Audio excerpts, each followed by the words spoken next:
Assalamualaikum warahmatullahi wabarakatuh. Perkenalkan nama saya Muhammad Filul Ramadan. NIM saya F1E1200007. Di sini saya akan mempresentasikan mengenai Physical Company dan Knowledge Company pada PT Unilever Indonesia Tbk. Di mana ini adalah merupakan tugas UAS dari mata kuliah Supply Chain Management. Baiklah, yang pertama adalah latar belakang perusahaan. PT Unilever Indonesia didirikan pada tanggal 5 Desember 1933 sebagai The Fabricant N.V. Lever. Pada tanggal 22 Juli 1980, nama perusahaan diganti menjadi PT Lever Brothers Indonesia. Dan pada tanggal 30 Juni 1997, perusahaan kembali mengganti nama menjadi PT Unilever Indonesia Tbk. Produk-produk Unilever Indonesia mencakupi brand-brand ternama yang disukai di dunia seperti Pepsodent, Lux, Lifebuoy, Dove, Rexona, Sunsilk, Vaseline, Rinso, dan masih banyak jenis produk lainnya. PT Unilever Indonesia Tbk adalah salah satu perusahaan di Indonesia yang berhasil dalam penerapan knowledge management. Misi dari Unilever Indonesia ini sendiri adalah meningkatkan vitalitas hidup. Hal ini dapat dilihat dari produk-produk yang inovatif, unggul, dan ekonomis. Dan selama ini tujuan dari Unilever Indonesia tetap sama, yaitu di mana kami bekerja untuk menciptakan masa depan yang lebih baik setiap hari, membuat pelanggan merasa nyaman, berpenampilan baik, dan lebih menikmati kehidupan lewat brand dan jasa yang kami berikan dan bisa bermanfaat bagi konsumen. Selanjutnya, Physical Company dan Knowledge Company.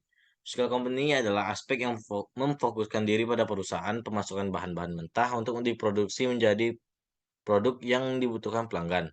Perusahaan harus memiliki kemampuan dalam menerapkan supply chain management untuk dapat bersaing secara efektif.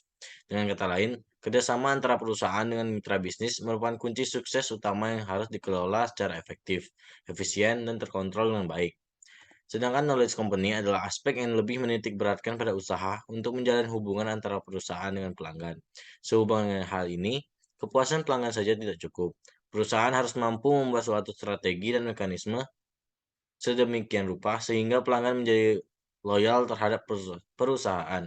Bahkan di negara maju, tujuan akhirnya nanti adalah terikatnya pelanggan dengan perusahaan sehingga mereka tidak mau untuk melirik ke tempat lain lagi kecuali membeli produk dari perusahaan terkait. Selanjutnya, penerapan knowledge management dari PT Unilever Indonesia Tbk. Yang pertama yaitu adalah komunikasi pemasaran yang bersifat one voice. Yang kedua yaitu pengembangan SDM atau sumber daya manusia. Yang ketiga adalah budaya coaching. Yang keempat yaitu budaya sharing knowledge.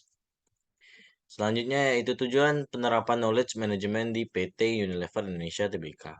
Yang pertama yaitu adanya penghematan waktu dan biaya, yaitu bagaimana perusahaan memanfaatkan waktu dan biaya yang ada untuk melakukan hal-hal yang berdampak positif bagi perusahaan. Yang kedua yaitu peningkatan pada aset pengetahuan, yaitu di mana untuk membantu para karyawan agar bisa menjadi lebih kreatif dan bisa berinovasi dalam pengembangan produk untuk perusahaan. Yang ketiga yaitu peningkatan kemampuan beradaptasi terhadap lingkungan bisnis yang terjadi. Selanjutnya yang terakhir yaitu yang keempat adalah peningkatan produktivitas, yaitu sebuah pengetahuan yang sudah ada akan digunakan untuk pengembangan produk lain sehingga produktivitas dari sebuah perusahaan akan terbantu dan meningkat. Sekian presentasi dari tugas saya, lebih dan kurang saya mohon maaf. Wabillahi taufiq wal hidayah. Wassalamualaikum warahmatullahi wabarakatuh.